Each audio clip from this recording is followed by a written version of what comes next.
112. Another short one. What you on about? Tried to get me. Hey. And we're live. Good evening, everybody, and welcome to the show. Welcome. Oh, it looks like... Right, Facebook's fucking around again. It looks like Don't let it worry. Don't let it bother you. Don't just ignore it. No, carry on. Just sent Leaky that thing. All right. Good evening, everyone. Evening. Why has it done that? Don't let it bother you, Warren. No, it's annoying. Don't let it bother you, Warren. I know, but I've just sent it to Leaky.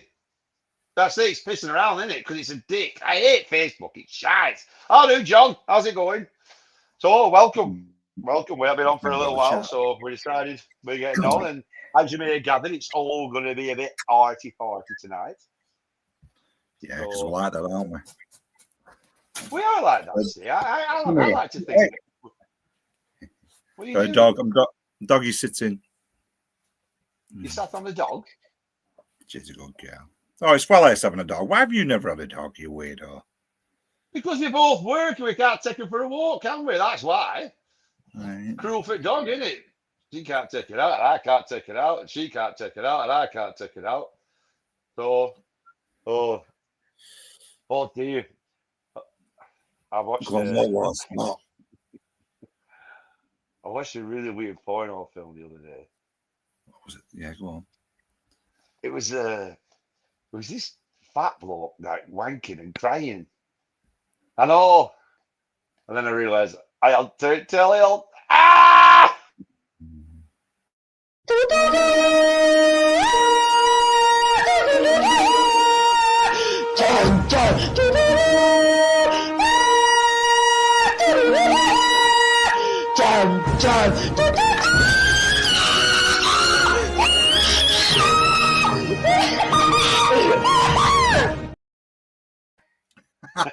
They just freaked the dog out to bugger. And Linky's here, special guest of the evening tonight. Good evening, hello everybody. Ricardo, Wigan Joker. Is that your choice name? Cheers, Linky. Good evening, Tracy. Well done. Cheers, mate. Welcome, Can't be a bit welcome, Andy, man. Welcome. Good to have you on tonight, pal. Good to have you on. Watched your film, and I thought it was fucking splendid. I thought it was absolutely excellent, that film. It was really, really good. But I just can't enjoyed making it, to be honest. It was great fun. It's so good, but it's all like a proper professional job, isn't it? You know what I mean? It's so well done. Hang on a minute. Everybody says that. Oh, it's a perfect. When I do stuff, I do it right. And I mean, it took me like 5 years from coming up with the idea of making the movie before I even got the right people involved. It's a matter of getting the right people involved, to be honest, you know? Yeah, absolutely. But it was so good. It was really, really good. But how did you get the money up for that? Just go out twatting people?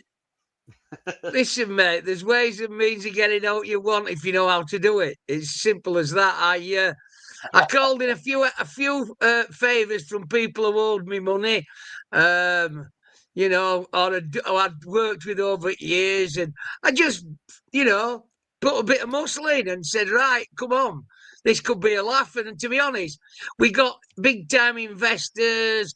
All the crew that were involved did it for free. They all did it on the day off and stuff.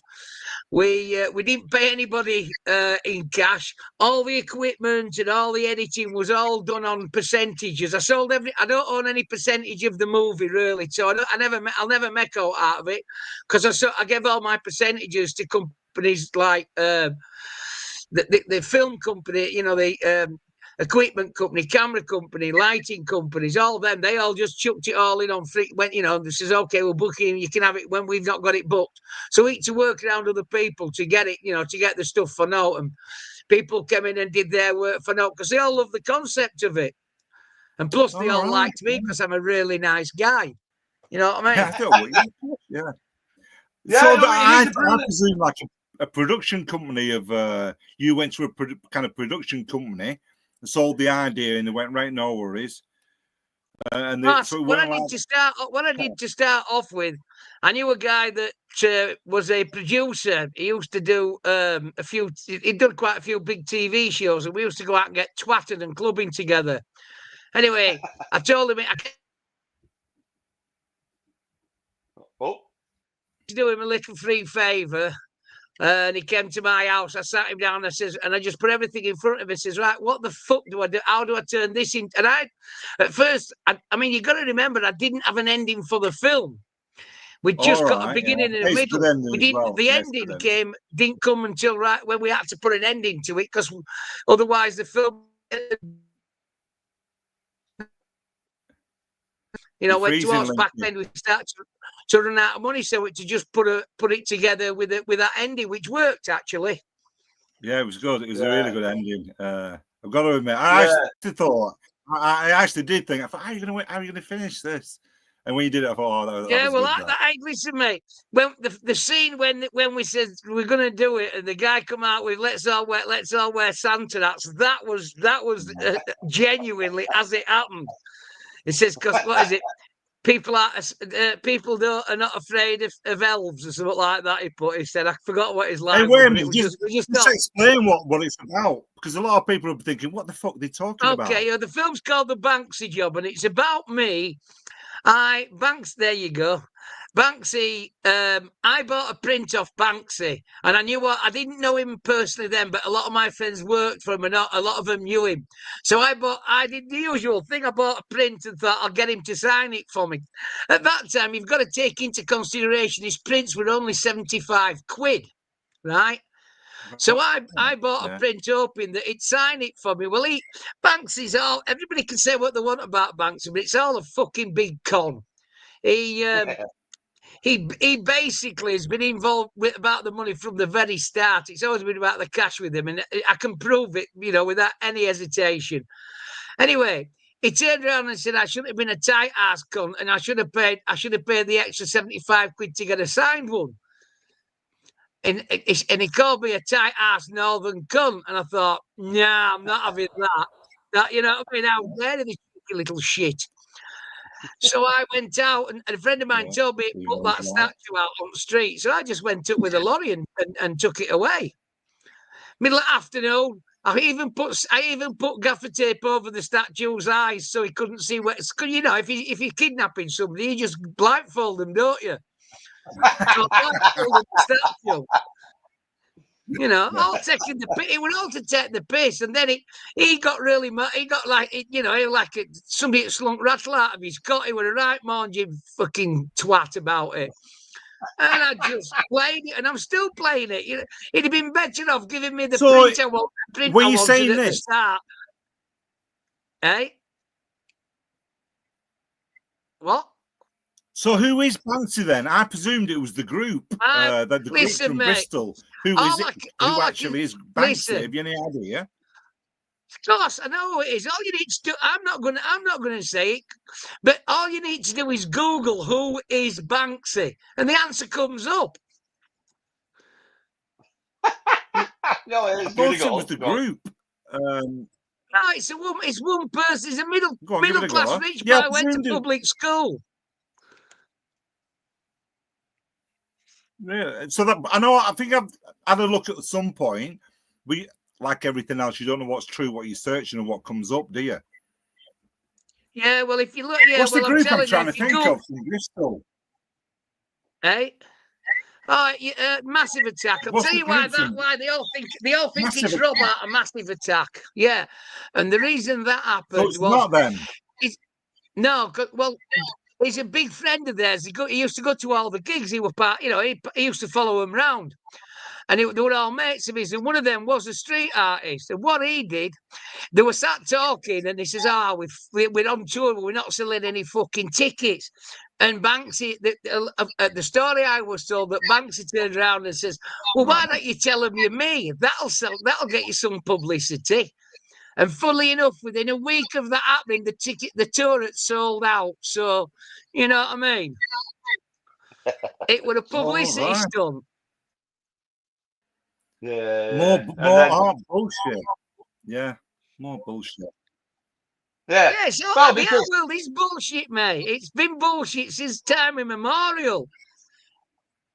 why is that? I mean, because you know when you said Yeah. earlier, see, one thing I've never understood, right, and I've never understood this ever, is like autographs and stuff like that. I don't fucking get it. What's the point in having somebody's autograph? And it said like when you got that Banksy and you got it for 75 quid, then he writes his fucking name on it, and then it's worth twice as much. And it's like, why? More than Why twice is as it? much. Because I don't get it. it's just the way it always has been. It's same as Picasso. Picasso used to eat out in restaurants, and instead of paying the bill, he'd do a doodle on the napkin. And that Yeah, would be, and then he'd give that to pay for his meal. And then then things go for thousands. yeah. You know, But if why? any celebrity, people have always wanted a piece of it. I mean, autographs are not what they were, but if you look now, you can see them on telly, all these antique shows. They'll get a little book full of loads of famous signatures who are all dead, who nobody even, like 1930s film actresses and actors. And they're worth silly money because it's something that person has touched. That's the point of it, that the artist has touched that piece of paper. And people want to that person. So by having their signature, they feel connected. People who've got no life, really, I suppose. I used to have Pelly's autograph, and I really liked it. So look at it. My nephew's got it now. But I had Pelly's autograph signed, blah, blah, blah, to little Stephen. And I always thought, I've got Pelly's autograph. It did feel special to have it. I've never understood. Sorry, I've never understood it. It's something I don't get at all. I don't, because you can't do fuck all with it. You know what I mean? It's like you've got a piece of paper there with somebody who's written his name on it. What you do is you frame it and put it on your wall and get everybody to look at it and get jealous. Oh, I've got his autograph. Look, I've got his autograph. That's what it's all about. It's all one-upmanship. I've never been privy to that. I've never understood it. I've never ever understood it at all. It's like as well, I guess, with art. You know what I mean? When this is an original, and it's like, well, how's it different than the one that's on my fucking wall? That's the picture I like. Yeah, but this is the original. Yeah, but I still like that. Do you know what I mean? That's a copy. The original is something that the artist has actually put his hands on and painted. The print is just something of the original that the artist has given permission to make. Yeah. And then you get and then he signs it. So then it gives it his personal touch, even though it's his work. He signs it. I mean, the art world is the biggest laundry in the world, mate, and has been for time. It's a way for people, where they manipulate the markets. It's ridiculous. But hey, listen, I'm not complaining. That's what I was thinking. Like, I've got a list of the top 10 paintings that ever sold, and they're just, some of them are fucking bordering on horrendous. But so how has this market come where these paintings? Listen, I worked out the formula of it. Right, there's quite a simple formula. There's three things that makes a success. Now, a successful artist is an artist who sells his work. That's a success. There's millions of artists around, but they don't sell. The work there might be great painters or great sculptors, but they don't. There's three things that make it, right? 30% is the quality of the work.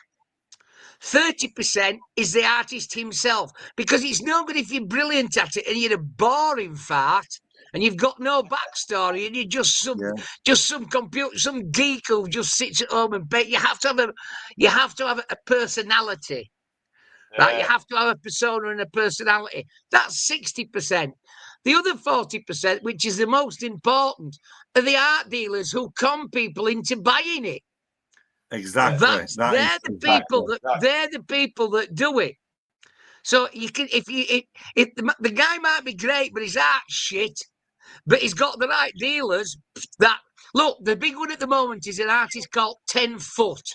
Right, and all he writes everywhere, you'll see it all over the world now. It just puts 10 Foot everywhere, right? He's now been taken over by artist? Banksy's machine. Eh? What Graffiti artist, yeah, tagger, artist? a tagger. Yeah. You see him everywhere you go in London. Everywhere you look in London, you'll see 10 foot. He'd been taken over by the ex-Banksy's management team. His work, just for a print of his work, at 500 quid, and originals are changing hand at 5,000 for a paper bag with spray painted 10 foot. How do people fall for this shit? Are we all fucking morons or what? Because people are sheep. Like what one of the things when Banksy made it, that turned Banksy's career around, were when Damien Hirst said that he'd bought a complete collection of his work. If Damien Hirst got it, fucking hell, I would have some of that because that's going to be worth a fortune. That kind of thing happens. Yeah. I think Van Gogh is the best example of bullshit.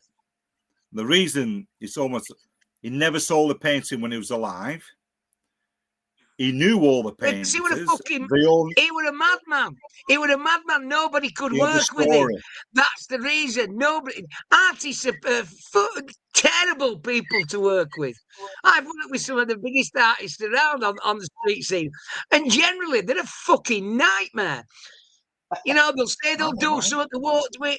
They'll promise you the world and deliver you with nothing. So and as a dealer, you're sat there making promises for shit and you can't get it. So it's just bollocks. I mean, I helped to create an artist called Stick. I was involved in his career, and all he does is simple stick figures. And I came up with a line that changed people's opinion. I turned around and says, if Banksy is our Warhol, then Stick is our Keith Haring. And you know what? That everybody said, oh yeah, wow, of course, yeah, Keith Haring. His work went through roof. His work goes for thousands now. You know what I mean? Ridiculous money. So it's just about how a product is sold. Andy Warhol said in the 1970s, after he'd done all the celebrities in the 3 or 4 colours, whatever, right? Yeah. And I'll never forget it. It was on the South Bank show, being interviewed by Melvin Bragg. Now, Warhol was notoriously bad at interviews. It was just terrible at it, right? And Melvin Bragg says, well, Andy, you're now the world's greatest living artist. What makes you the world's greatest living artist? And his answer made me, put me off Warhol for years, because he just turned around and said, my publicist. And I thought, you fucking twat, how can you?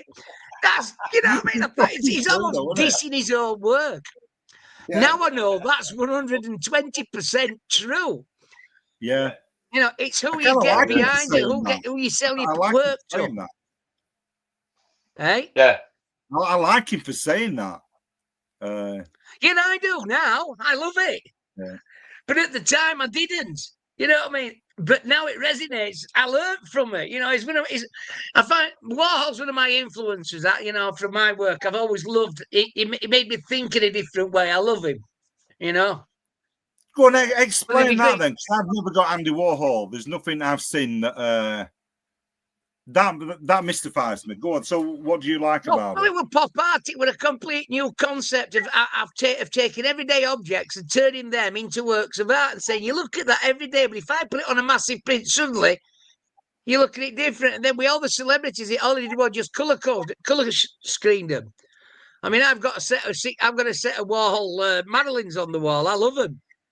You know. See, I don't get that. I don't get why. Well, him and Lichtenstein together, and it was a it's like a lot of people don't get Banksy and don't get this graffiti scene. You know, the urban art scene, which in hundreds of years' time, this 30 years will go down. There you go. It's as important as such as the pre-Raphaelites. The Art Nouveau, Art Deco, it's just as an important scene. Same as the Britpop one, the great British artists when Damien Hirst and what they call her, Tracy Emin and all them came through. About that? what is good, and it's gone for hundreds of millions. I think it's in the top 10. It was something new at the time. Mate, people, you can't. Art is subjective. You can't argue. Like, and if you're sold a dream about it, you buy into it. Same as anything else. I do agree. Want a fucking Tesla that bought into the dream that it's you know it's advertisement and word of mouth and if it's underground, you see, all art movements have about 30 to 40 years, and then they die, right?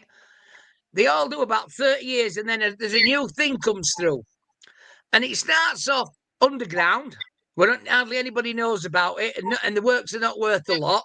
And then the dealers come in and they start selling it. So then suddenly all the people, all the art collectors and that, they start buying it. And then the people, then they use it, that art is then sort of seen on TV. Well, it's used in selling things, like it becomes mainstream and media savvy and media friendly. So suddenly it's plowed through it. You see it on walls everywhere in advertisements. So then it becomes everything. And then everybody gets sick of it. And then it dies. Right? And then 30 years later, it has a resurgence. Because then it's the people who couldn't afford it before 30 years ago, when it like now, people in 30 years' time, all the street art stuff will come back into favour. It's going out of favour now. It's losing its value. I'm sorry to say, very sorry to say, because my collection is worth jack shit now. Yeah. It's like I see. I agree with what John says here. John Olton, hearing John, he says it starts underground and then it goes overground, and before you know it, it's wombling free. You know what I mean? Yeah, that's a lovely way of putting it.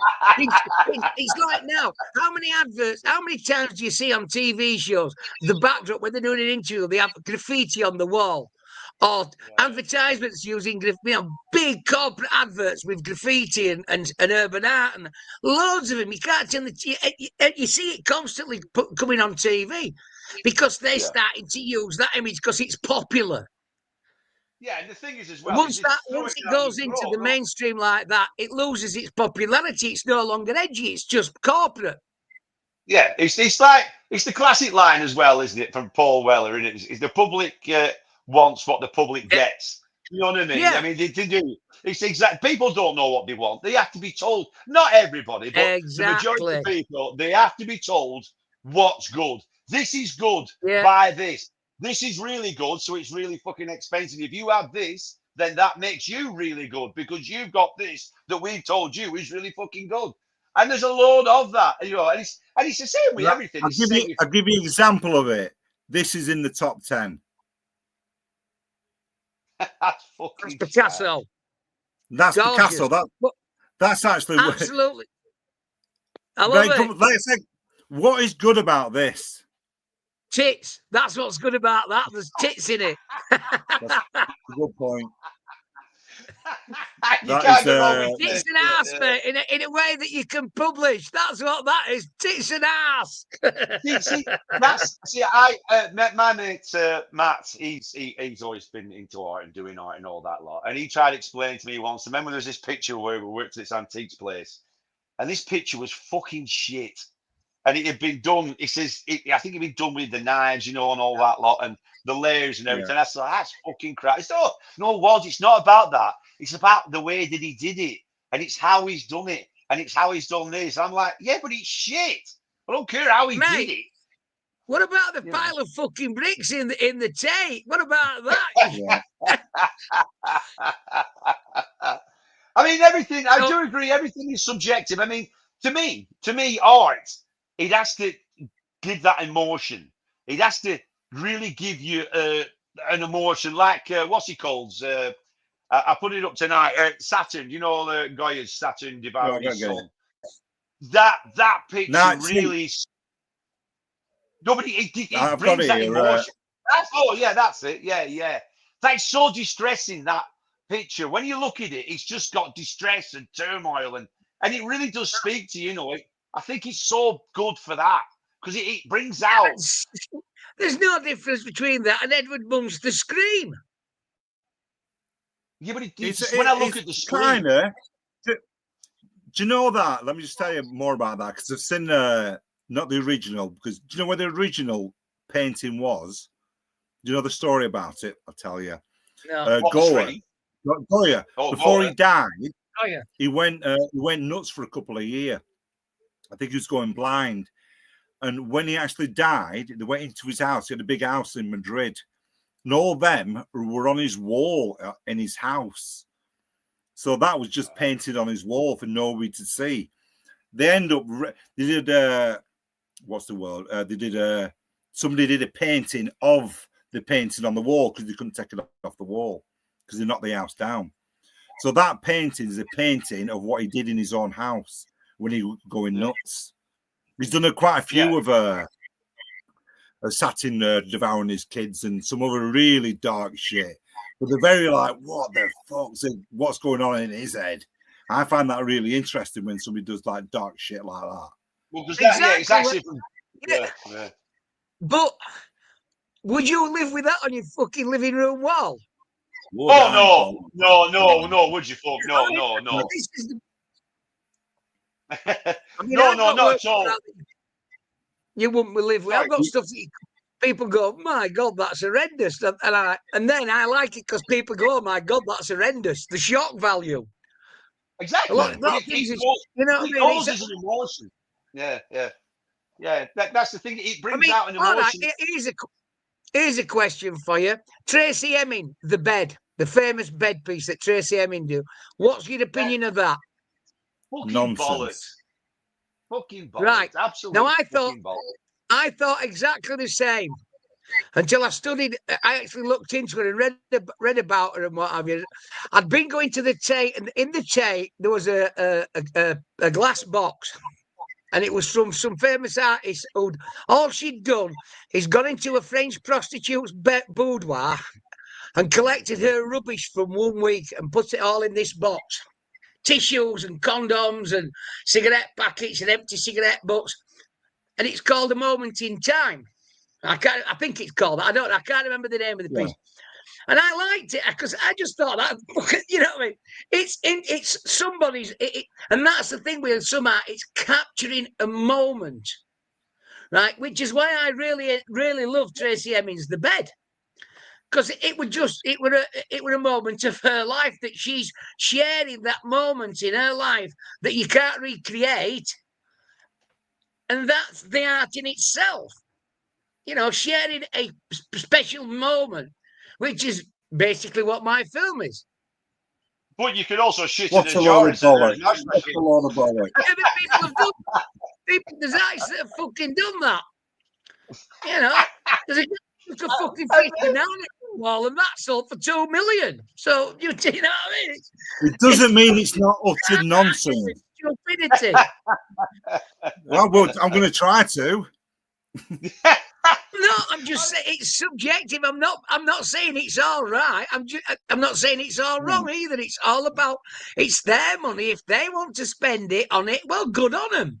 You know, if you can, like, what is it? You can fool some of the people some of the time, but you can't fool everybody all the time unless they're fucking absolute idiots. I think the thing that's disappointing to me is because it's the classic case of the Emperor's New Clothes type thing, and it really is. Of course it is, 100%.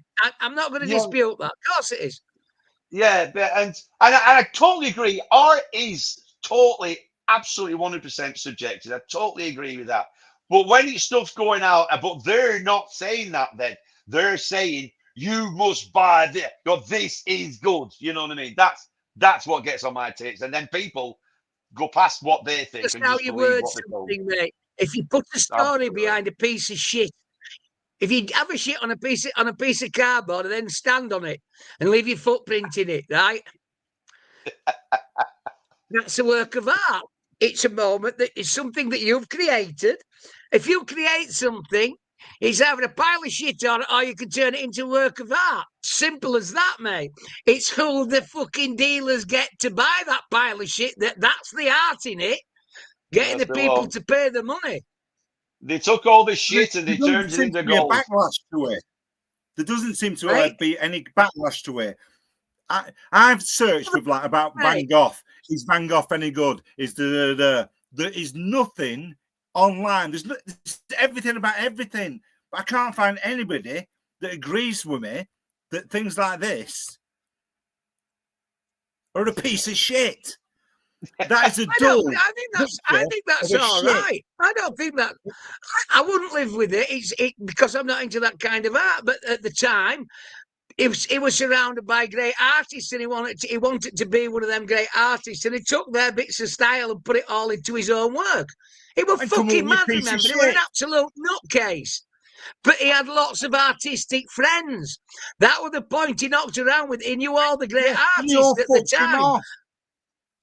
They all fucked him off. I know he did, but his association with them made him who he was. Yeah. After he died, he had like 200 paintings he did in the last year. And they literally went, right, he's dead now. Let's build a story. He was fucking nuts. He shot himself. He cut his ear off. We've got a fucking good story here. Let's make something. No, he's only did all these things. That made him a great artist. He had all the boxes. His artwork's not bad. He had his own style of doing things, which you know, at the time were a little different, on the same tip as the others, but a little bit different. He had a mad character because he was a fucking nutbag, and all the dealers had all these pages and thought, let's make some money. Yeah, that's the art in itself. But the best thing is as well is because he's dead. He can't fucking ruin the image that they make of him. He can't fuck it up because he's dead. So when it's a dead bloke, you can say anything you want, and he can't come on and go, actually, I'm a fucking knobhead. Yeah, but to be honest though, Steve, there's not many artists like that did absolutely nothing until they were dead and then became. There's not that many. Yeah, no, that's a bit of a false. So thing. he's a one-off almost. It's a one-off. So that in itself is there's not many that do that. It's not like they do that on a regular basis. He wasn't fucking. He was a mad genius. The way that some of his work is very clever. It's not. Well, that's subjective again. I'm going to show you one of his paintings when I first started to study. This is bullshit. I'll tell you why I know it's bullshit. Because when it's in the painting, the way it was described, it's called the peasant. I'll show you in a sec. It was described that his genius was he made the people to be like potatoes. He even made the hands to be like potatoes. And as an artist myself, I can see somebody that doesn't know how to paint hands. And that's one of the most difficult things to paint his hands. So you're right. Yeah, and I can see somebody that has over mixed his colours and they go muddy and brown. That's all he did is fuck a painting up. And he's shit at drawing hands, and then they come out with this bullshit story of how fucking brilliant that is, and it's worth fucking gazillions. Now that will give you fucking nightmares. Yeah, but you see, he just muddied it up. It's about the people that are selling the product. They've come up with fucking bullshit to go. It's all about the dealers, mate. It's not about the artist. Yeah. Absolutely. John's got a question here. Would you say art is less relevant in austere times?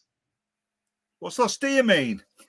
Poor times, no money. There's no money. When we're all skint. Well, I would say it is because at the moment the Bankses are all a third, 2/3. Well, no, they're a quarter of what they were selling for 2 years ago. You can't sell them now. There's, because again, I think the bubbles burst with Banksy. People have suddenly realised there's how much work he's done that you can buy, and there's so much. People don't realise there's thousands upon thousands of prints, probably 20, 30,000 he did prints of. He flooded the market. So, again. I did a full bar in on Corong once, all with Banksy style. And I quite liked it. I my mate Baz's bar in Crabby. Did a lot of Banksy's there. I think they look pretty cool, and I like they make you think a little bit.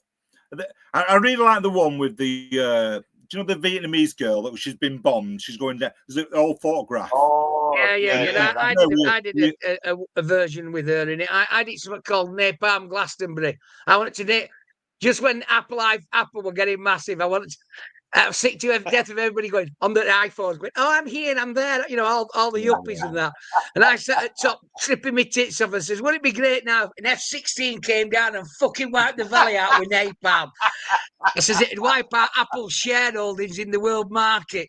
And then I did a video of it and everything. Andy says, I once saw 2 squashed Coca-Cola cans held together with a string on a canvas in a contemporary. And Lordy says, what about the pics of the crying boy that every fucker had in their house in the 70s? You remember that? Yeah. Didn't he say something about that was haunted or something, that picture? Wasn't there some shit going on about that? All your houses set on fire with that picture. Fire, that's it. Set on fire, that's it. Yeah, that's the guy, yeah. Here we go. Most people that bought it they were working class people and they all smoked tabs, mate. That's what that one had got fuck all to do with postage. To do with them all being working class tab smokers. Yeah, it's pretty much. Yeah, there was one of an Oriental looking woman. Now that's what's it? That artist's brilliant. The Oriental one. The original of that went for 2.5 million. Which one's that one? And do you know what? Those now, even those, what is it? Fetch the ones on cardboard fetch fucking 500 quid all day long. Right. Yeah, remember, there was a woman weren't there, with long hair. She used to spin a lot of them. Yeah, the Spanish looking woman. Yeah, yeah, Spanish. They were all by the same artist that did the Oriental girl. I'm trying to remember the name, but yeah, and again. Yeah, but again with that one, right? It was 30 years after it was popular. 30 years later, everybody wanted it because it was like it's nostalgic, a bit of nostalgia that comes in, so people wanted it, and that's why it went through the roof because suddenly everybody wanted one. Oh, my grandma had that. I really like that picture. I want to buy that, and because they were all on cardboard and thrown away, they were rare as rocking horse shit. So that's why the price went up with them. What's the one you had was the Scottish painter? Oh yeah, he's changed his name to an Italian fucking. He changed his name to make it suit it. Yeah, John. Is it a John? He's we had a really smart picture that I like. It's like he's done loads of cool paintings, but the art world hated him because he just did nice. Cool picture. Oh, the art world hated him. I've got to be honest with you, the art world fucking hates me and all. Yeah, well, you're too honest. That's why. Yeah, and I don't. I've never done it for the money, so they don't. You know what I mean? They don't. I don't fit their fucking brief. That's what it is. The people accuse me of not being an artist. Fuck off, making that movie with a work of art. Never mind all the other shit I did around it. Just getting the movie made with a massive work of art. That's the best thing, though. You've got that forever now, haven't you? I mean, because it's such a good quality movie. It's a really good movie now. So no matter what, it doesn't matter. You've got that, you know what I mean? So, and that's the best thing. It's a great movie. So, I mean, you can stand by that all day long, can't you? You know what I mean? Absolutely, and I do, mate. I'm still milking it now. Well, yeah, everybody knows. It's on Disney Plus, you say, isn't it, that movie? I didn't realise it was on Disney Plus. Yeah, it's on Disney Plus if you want to watch it. Yeah, I totally recommend everybody that you watch that film. It's a really good film. It's well good. Yeah. So, Steve, you've got another gripe about, haven't you? Was it calling musicians and comedians artists as well, haven't you? Well, it's people that call themselves an artist. For me, if you say you're an artist, say music, he's an artist. I think an artist is somebody that either sculpts something, paints something, draws something, makes pictures. An artist creates. Well, he's got to create it with his hands. It's got to be physically created. Somebody being an actor, is an artist. I totally disagree with you. I'm a conceptual artist. I can't make things, but I get other people to make them for me. As long as you've got an idea, it's the idea that is the art. I don't have to build what I make, as long I create it in my head and then take it to somebody who can put my thoughts into something, substantial. That's like. Do you think Damien Hirst? What do you think of Damien Hirst then? Because I think he's one of my greatest living artists. He's amazing, is Damien Hirst. And all he does, he comes up with ideas What's he and done? I gets can't his remember. I'm minions pretty to sure make them. The shark. He did the shark, didn't he? He did, The big yeah, but shark. that's the one that stands with him all the time. But he's done some fantastic. He did the one with butterflies.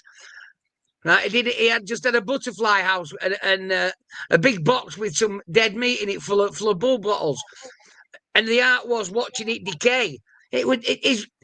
I mean, I went to Damien Hirst's show in Venice for the Biennale. It was biggest show that they'd ever had. It took over 2 major buildings, and it was called The Wreck of the Unbelievable, right? And there were over 1,000 different works of art in it, some colossal statues. And the concept, when you walk into the show, it said, what is it? Somewhere between truth and lies lies the truth, right? And you walked in, and there were a video to watch, and it makes out that they'd found these 2 galleons in the Aegean Sea, and then he had a video of them and taking all this stuff out of the sea and then put them all on. So there were all kinds of gold objects and little gold statues. When you looked at them closely, they were transformers. They're a complete little gold transformer. And then the best one for me, the one that blew me away was this huge. As you walked in this room, there was this huge dome, and it looked like bronze that had been. It was bronze that had been in the water, covered in coral, and then there was this lump on the top covered in coral, and you couldn't see it. And this was supposed to have found this. It was, all this work was supposed to be at least 3,000 years old. And when you got up close, do you know what it was? It was blue with Mowgli sat on his belly. The scene from the Jungle Book? Yeah. It was that, and it was just like, wow. I mean, if you go on my Facebook page, I took about 100 not photographs of the work. Some of them are spectacular pieces. He didn't make any of them. Right, he came up with the idea. No, I think that's interesting. I don't think it's art. I don't class that as art. Why don't you? Because it's not artistic. It's just you showing something interesting. Why is it not artistic? Artistic is an idea. You don't think it like most fucking sculptures, you know what I mean? That they'll get other people to do stuff for them. You come up with an idea and you get somebody else to make it. You watch it and say, no, I don't want it like that. I want it like this. This is how I want it. Who's the artist? The artist, the guy that actually made the statue, or the guy that created the idea? It's the guy that created the idea. Michelangelo. Somebody said to Michelangelo, right, I've got an idea. I want you to carve David, for example, right? Can you do that? They go, yeah, I can do it. And he's made that David or the Pietro, whatever he carved. It was like, he hasn't done it all. He hasn't done it all. He's had his minions chopping it out until it gets to 5 bits, and then he comes on and just polishes 5 bits. That's what he did. He didn't do it from the start. Yeah, but whoever who's taking the credit for it, because I know there was loads of them doing it, but it's still amazing what they've made. It's the same with the Damien Hirst show. It's amazing what they made, and it was all the idea of Damien Hirst. You can't argue with throwing a load of shit out of a boat and looking at it, thinking, oh, what we found in here is interesting. But it's not like, I don't get how that can blow your mind, seeing a lot of shit that's been pulled out of a boat. You haven't seen it, mate. If you'd have seen it, I still get goosebumps thinking about that show. It was mind blowing. I went 2 days. For 2 days, I went round the show. Yeah, I think I genuinely believe you. I know you're not bullshitting. But I think an artist is someone who has an idea and then he brings it to life. You know, and he brings it. That's so correct. It's something I agree with you. Yeah, that you can see. You know, you can hear. You can touch or whatever. Do you know what I mean? I think, I think that's what it's someone who has an idea that you can either see or hear. That's so it comes from nothing. An artist creates something from nothing that you can either see from his own mind. or hear. It's not from nothing. It's from his own mind. Well, but that's what I mean. Yeah. That's what I mean. Yeah. That's Bob what I Ross, define. fuck off.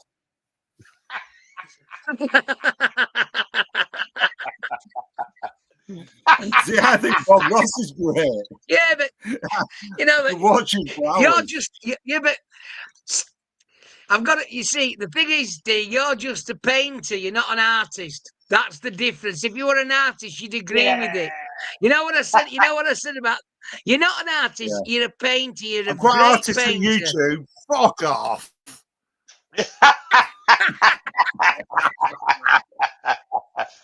You're a fucking painter, mate. You won't step up for a decorator. That's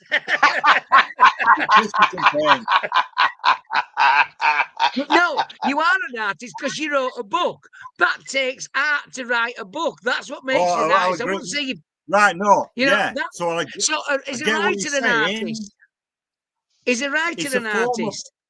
No, it's the form of it, but I wouldn't say somebody that writes a really good book is an artist. They're good at writing books. No, but they're creating something from nothing. So that is there's an art in creating something from nothing that makes them an artist. I agree with Andy on that, Steve. I do. Bob Ross! Shut the fuck up, damage. Fucking painter and decorator.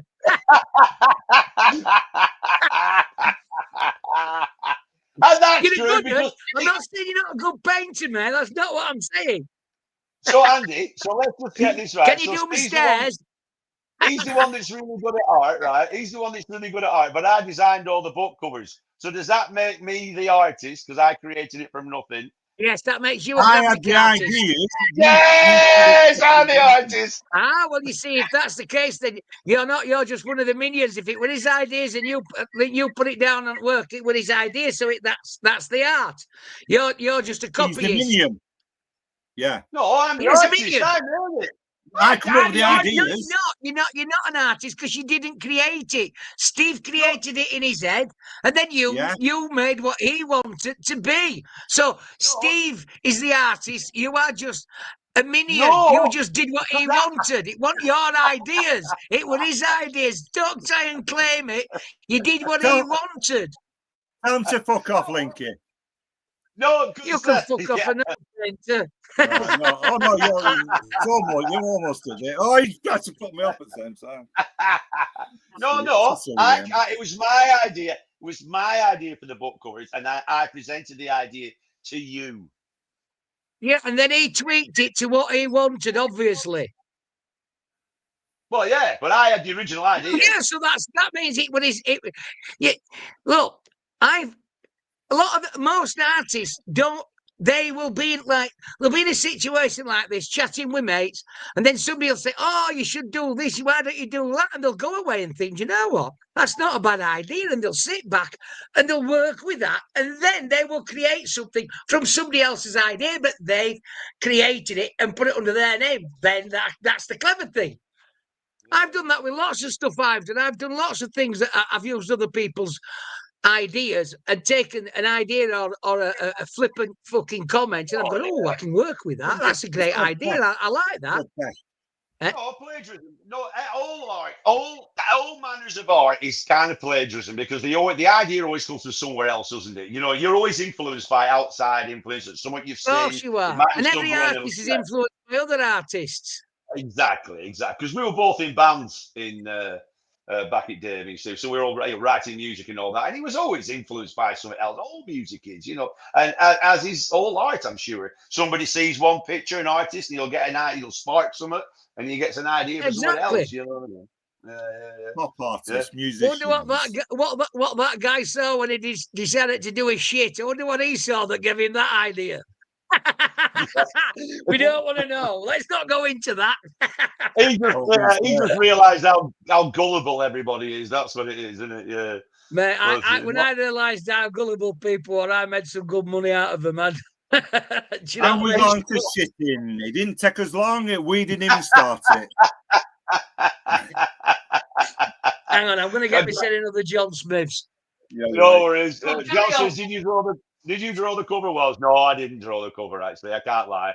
As I just kept prompting ideas into an AI thing to come up with an idea and then did over that. I can't draw for shit. So yeah, it's it was quite all annoying as an artist myself that I can't do the cover. It's quite annoying. Yeah, You know what I yeah. mean? But yeah, it doesn't matter. The thing is, though, like saying in the book, though, you do all your artwork in there, isn't it? So that's the Yeah. thing. Yeah. But Look at no, that one. I'm really enjoying this. But it Yes, is, it's it drawing. is. Oh yeah. There he is. Arrow. Arrow. That's one of the characters in the Arrow. book. Was it Ken, in it? When Ken, that's when Ken comes in it. You haven't seen him for ages, have you? And it looks like that, doesn't it? And that's how it describes him. Yeah, but it is. It's but like I say, I've never understood how things, especially when they're signed and they get double because they're signed or stuff like that. Never. Yeah, let's I've talk. never- Yeah, see, I don't get Linky. I don't get. I get how he's passionate he is about it. That kind of fascinates me. But when he says things about Damien Hirst and that, I just think it's an absolute load of fucking No, but bollocks. He no, but loves it. So it's not. Or is he yeah. being fooled? Well, I no, almost because think- if you look, I have you think looked into Linky. No, I think Linky's falling for his own bullshit. It's brilliant. This can talk now when how he can't fucking jump in the Yorkshire twat. I can hear. Yeah, I know he can. Well, sorry, I missed that. I was having a piss. What was that? No, that's all right, man. I was just talking about. I was saying, I think you fell for your own bullshit with the art with the Damien Hirst and what's she called the Tracy the bed Tracy thing. Emin. The bed. Let's give that as an example. Tracy Emin. Actually, I went to go. Actually, she went to Blackpool University, and when I was in Kirkham, I wait till it gets back. Tracy Emin went to Blackpool University. I don't know if you know that. You know the art place there. When I was in Kirkham, I got a free scholarship to join it, and I went for a 2-week training thing. And I thought it's an absolute load of fucking bollocks. So I actually fucked off going to university to go back in prison because I was in open prison at the time. And what got me in, this is what got me in, right? I had a lot of pieces of my art, all my drawings and paintings and shit. And for a joke, when I was in Grizzly Risley, we knew that there were like paintings sold every year in an art exhibition. You can make a few quid off them. And I was painting something like the Van Gogh thing. I completely fucked it up. So I fucking laugh. I went like that, and it was all the colours were all over. And Alan, the art teacher, was into fishing, and I could see all the chaos in what I'd just done. So I bobbed a little fishing a float in it, and I said to Alan, "This was just for a crack." I said, "Alan, so I've done your painting. This is for you." And I've called it "All I Want to Do Is Fish." And because it's all the chaos of the prison and everything, but you can't. But all you want to do is fish. He went, "That's amazing," and he fucking fell for the bullshit I'd come up with. Anyway, Yeah, to be honest, it wasn't really bullshit because what you say is quite true, right? Yeah, so but I made the story match a load of bullshit. You only did it to sell it, admittedly, and you came up with right story to fit it, but it was a clever concept. So that in itself makes it a work the of art. headmaster or whatever he's called, when he's going, "Oh, this is good" and all that, and I showed him that, and I showed him that story, and that's what got me into the college. So even though you're putting yourself down. You're putting yourself down by No, saying no, that. Admittedly, I con my way in. You did it as a fucking con. You did it as a con, but refused to think that actually that's not a bad idea. That you know all the anger and angst in you, and you'd rather just go fishing. Yeah, why not? Why is it that good? Yeah, like he says though, you did it. Yeah, like he says though, you did it. You put the thing in there. You did it all that, and that is the That is For the a word. laugh. of art, And yeah. you use the right. You see, straight away, you use the right words. All the chaos going on. All the Yeah. if you put the But right it's fucking words with the right piece, then people look at it differently. They look at it Yeah. intellectually. If you just Nonsense. put down, yeah, it's a piece of shit, and I just put a float in so I could get an exhibition, you wouldn't have got in. But you used the right words, you said the right things Right. to do it. So that in itself that's the artist in you that did that. Right. Now you two the chat record- about. I'll just go and find it. I'm just going to find it because I think I've got it somewhere. So will you two chat away? I'm going to ignore me. Sorry. I thought you did. Oh, you just Yeah. froze there. You didn't get. You said you'd done it for him, but then kept it. No, I took a picture of it. Yeah. All right, yeah. Yeah. No, I'll it's. yeah, we'll have a look at it. I mean, does that see? That's the thing, though. Like it's like what you were saying before, though, isn't it? So you can get whatever it is, but if you get a backstory to it, and then people, Exactly. well, then see the backstory makes people believe in it, doesn't it? That's the thing, isn't it? You know what I mean? I guess that's what it is. It's making people believe in something enough to buy it. I guess that's what it all is. Completely, yeah. So you just need to say the right words that trigger the right emotions in the right people, and you've got them. Yeah. And then people obviously fall, and people fall for the same trick as you do in all the shit It's movies not that they and all fall that. for it. It's not that they fall for it. They feel what you're saying. Yeah, Even but though it's you're like, talking bollocks, you've hit the right notes. You've made them think, "Oh, yeah, I can see that." yeah, and it's That's like what the it piece. is. Yeah, but it's like the piece of shit films that have the same premise all the way through. They put a different package on it, and each time it strikes the right nerve. And it's the same fucking nerve that's hitting them every time. But they keep buying the same shit, don't they? The same old story. I mean, you look at old stories in films and stuff like that. Basically, it's the same fucking principle over and over again, isn't it? Wrapped up, differently. Mine won't want it though. Mine definitely wasn't the same fucking No, principle. not. Yeah, yours is really good. Yours is really good. It really was. When I watched it, I sat down. Keep saying that forever, mate. I agree with you. I'm not No, going to argue I with was that. no, because I was really surprised. I was proper surprised when Steve said, "Oh, me mate," because you knew Scotty and all that lot, and he's like, "All right." So I thought, well, let's see what it's like. And when I put it on, I'm surprised. I was like, "Fucking hell, this is really good." Everybody were fucking surprised, which surprised me, really. You know what I mean? Because Really? I'm like, how dare you? It surprises me that it surprises you. We all know you. Yeah, but when you know me, you know I do things right. You've known me, You you've do a known me good long boat enough. trip, pal. You do a good boat trip. I do a good what? The good boat Do trip. a good what? Oh, yeah, good coastal boat trip, coffin the boat dodgers. trip, Ah, yeah. look, I work with what I've got, mate. That's what I work with my talents. And that's what you should do. You work. I can sell. I've been buying and selling shit since I was at school. At my first week at comprehensive school, I broke into Ragmill back at school and nicked all Asians' wank mags. There were piles upon piles of porno mags. Me and my mate robbed them all with about 5 satchels full of lockers. I got nicked for it, and I got the headmaster says, "Well, I can either give you the kit. I think you should donate that money to the school charity, and if you do, I won't cane you." And I went, he said, "Give me a cane. I need the money." Because I sold them to one dinner ticket for a wank mag. I did really well out of that. What about your pornist trick? You want to talk about that, or is that a Yeah, I'm quite happy to talk about my days as a porn star.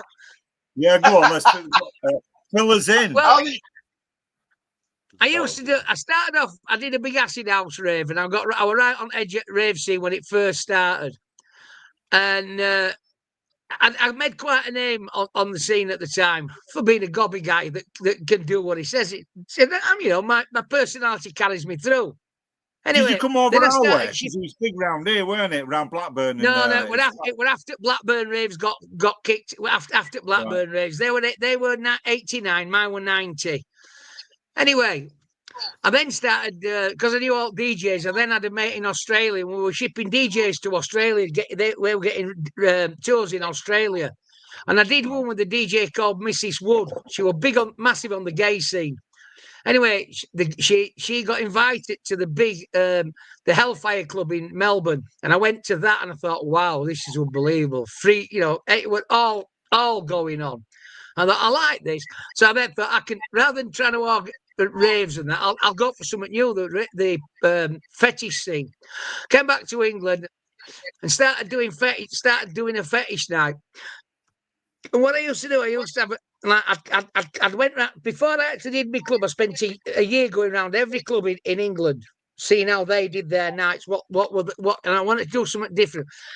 All fetish clubs used to play trance music or goth music, and I thought, well, I don't find this very fucking sexy. You know what I mean? So I got house DJs in, and they had to play. I on my flyer I called it tunes to tamper to, which were like music that sexy music got people sexy on the dance floor, right?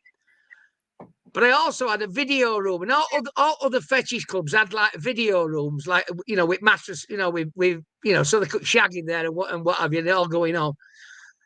But they were all American or German porn, and I thought, no, I called me club Mostly Harmless. Because I didn't want it to be frightening and that. I didn't want it to be all dark and weak. I wanted it to be like a rave club, but with loads of shagging going on. And because that's what most people want, that kind of freedom.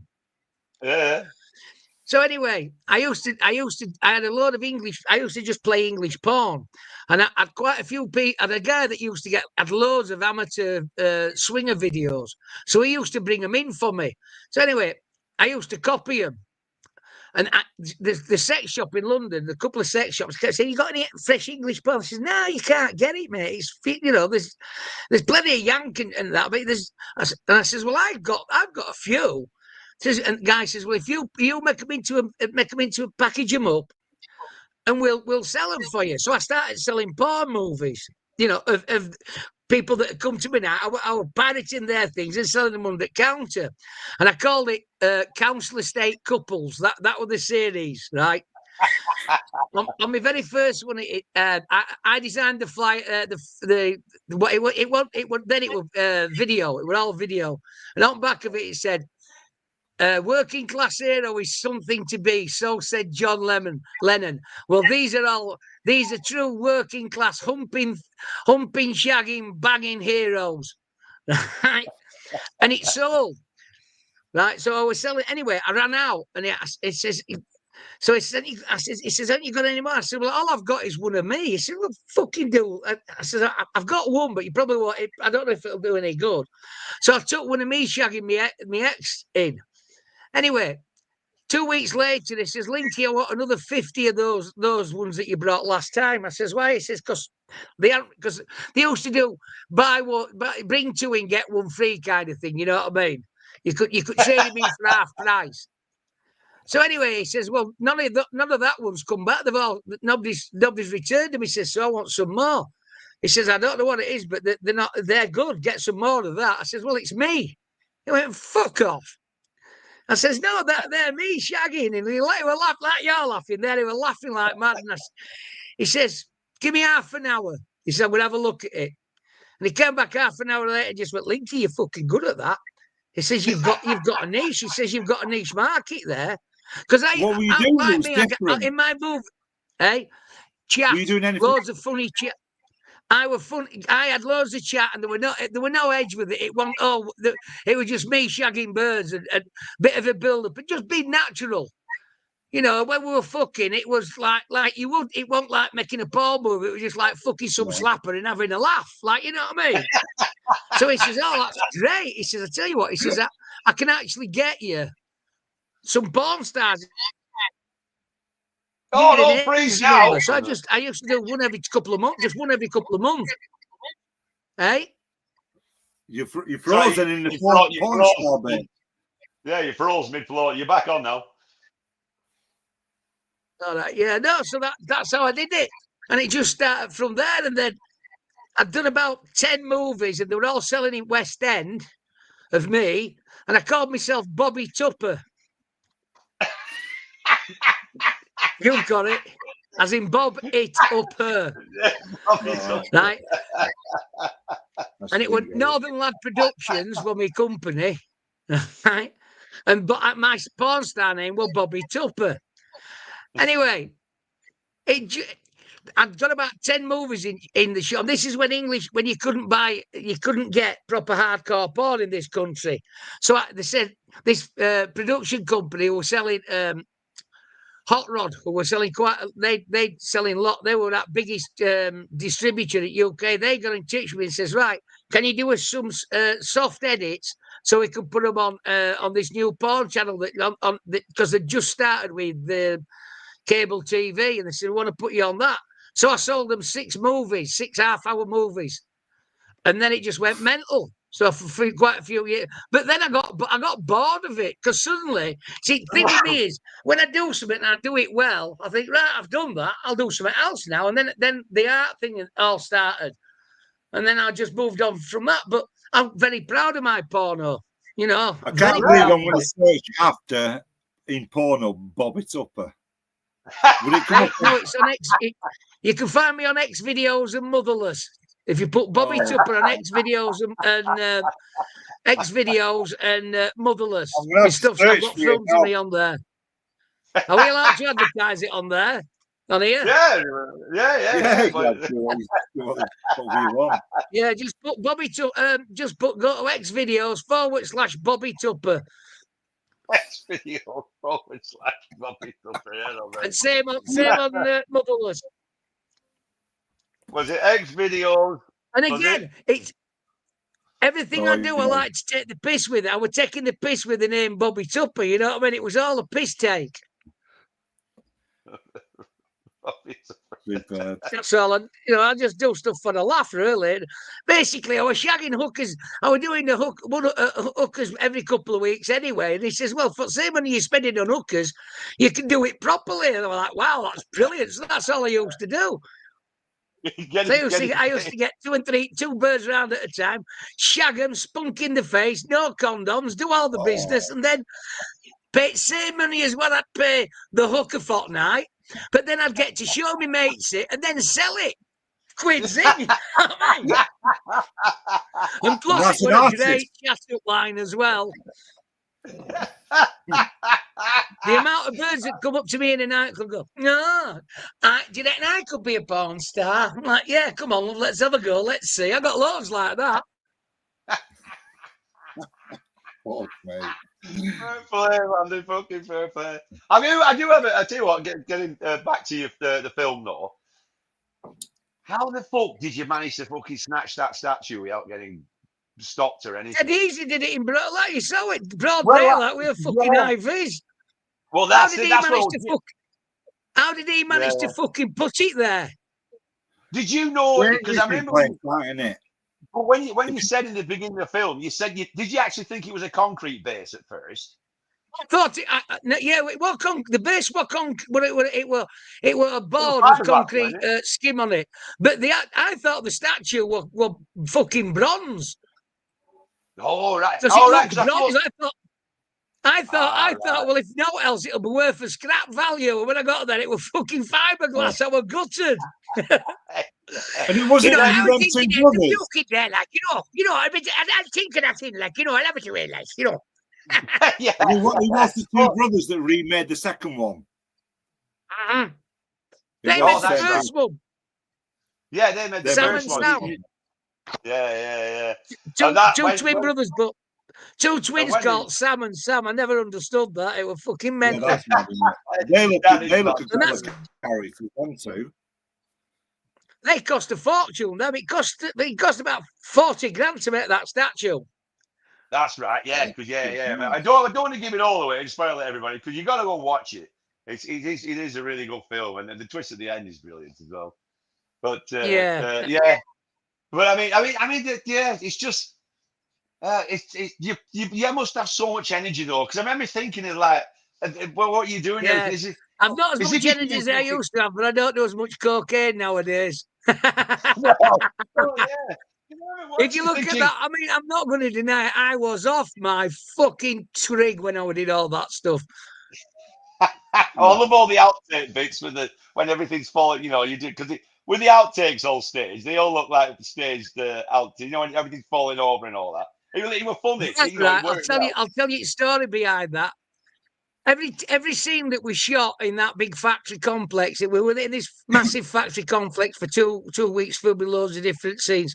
Every scene we did, they went through what they didn't script it. I wasn't scripted, but they told me, reminded me of stuff that I'd said and everything, and said what they wanted from this scene.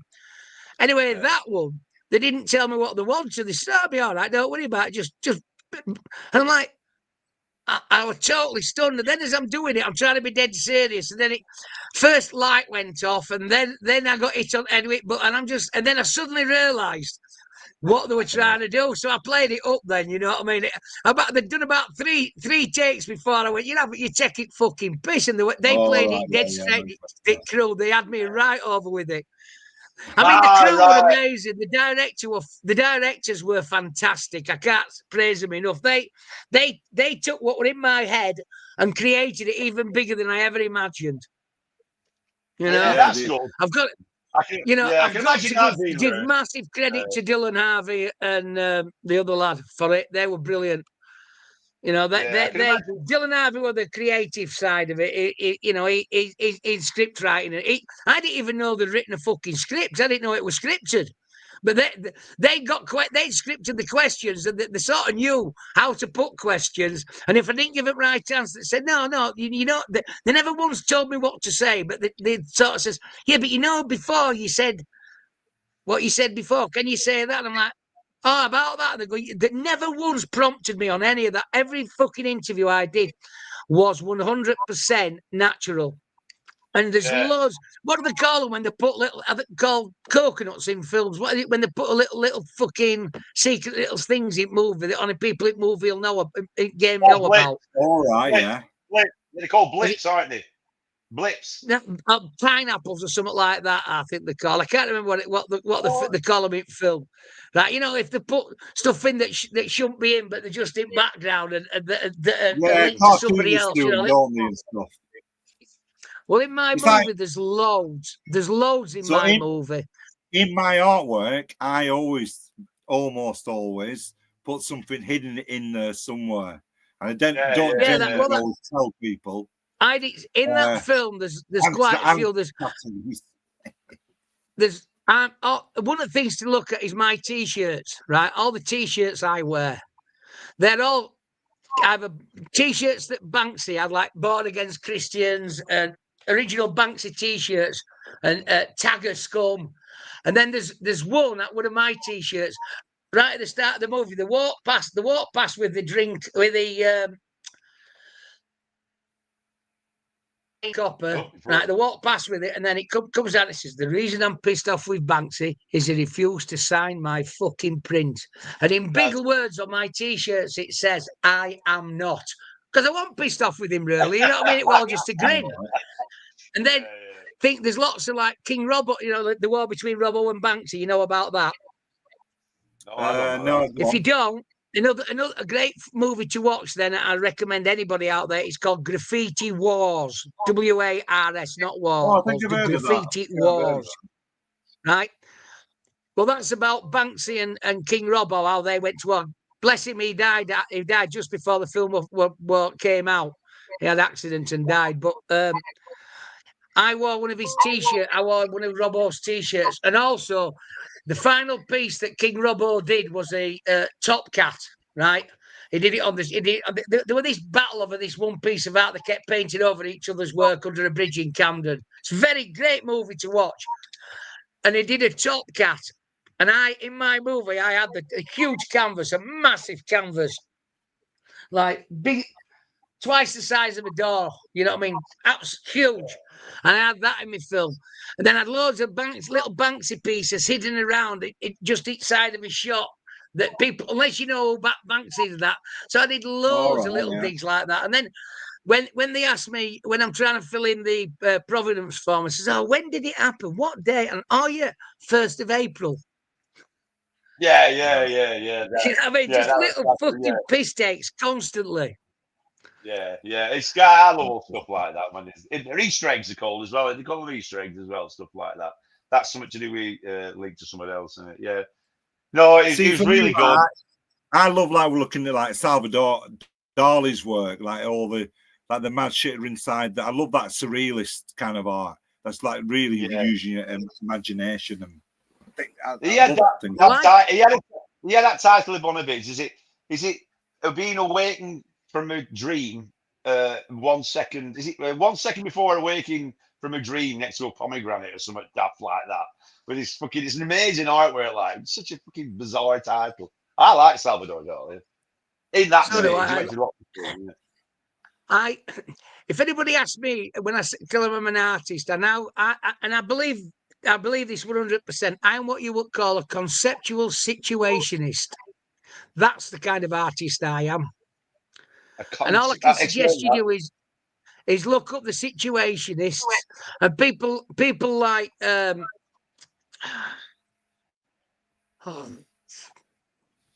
what's the guy from KLF? Bill Drummond.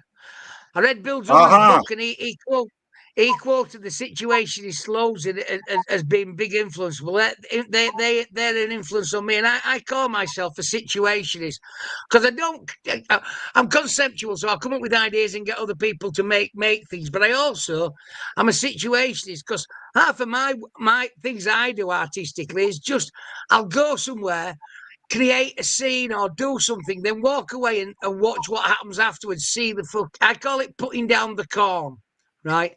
When the farmer's wife, she can walk in and out of her farmyard all day long, and all the ducks and don't pay any attention until she walks out with a bucket full of corn, and she throws corn at her. What happens?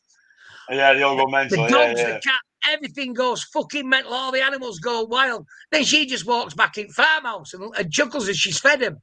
That's what I like to think I do. Right. Yeah. That's like you've seen me damage. You see whenever I am, I always cause a bit of a stir and then I fuck off. That's right. So I'm a conceptual situationist, and nobody can argue with that. Most people can't argue it because they haven't got a fucking clue what one is. Anyway, it was a good chat. That I think we've done an hour and a half. Yeah. What would you say is the best art or idea that you've ever come up with? Getting the film made. Really? Without question of a doubt. Yeah, that's a massive work of art. And getting it started and getting it to the very end. It was a 10-year work of art. And if you had to name one artist, who would it be? Fuck off! We're fucking deaf here. Now that's art. You fucking Yorkshire prick. Nice one. I enjoyed that. In the comments, you see. All right, then, mate. No, thanks, Andy. Thanks for coming on. Hang on, I didn't answer the fucking question. I didn't answer your question. Hang on, man. You fucking won't do either. This is the power of art. No, I would say Damien Hirst is the most mind-blowing artist I've seen. I wish we hadn't let you back on. Right, Andy. Thanks for that, pal. Right, That's been great. Nice I really enjoyed that. Right, Check out that film, The Banksy Job on Disney Plus. Yeah, don't forget The Banksy Job on and any people want to follow me. I'm on Instagram as AK47 the artist. I'm on TikTok AK47 the artist. And Andy Linky on Facebook. Follow me. I'm fucking bonkers. I do daft stuff. I love it. Right. See you later, pal. Right. See you, Andy. See you, pal. Thanks, mate. That was great. I really enjoyed that. That was it. Hey, that's a good plug, doesn't he? And I'm looking forward to seeing the video of him being plugged.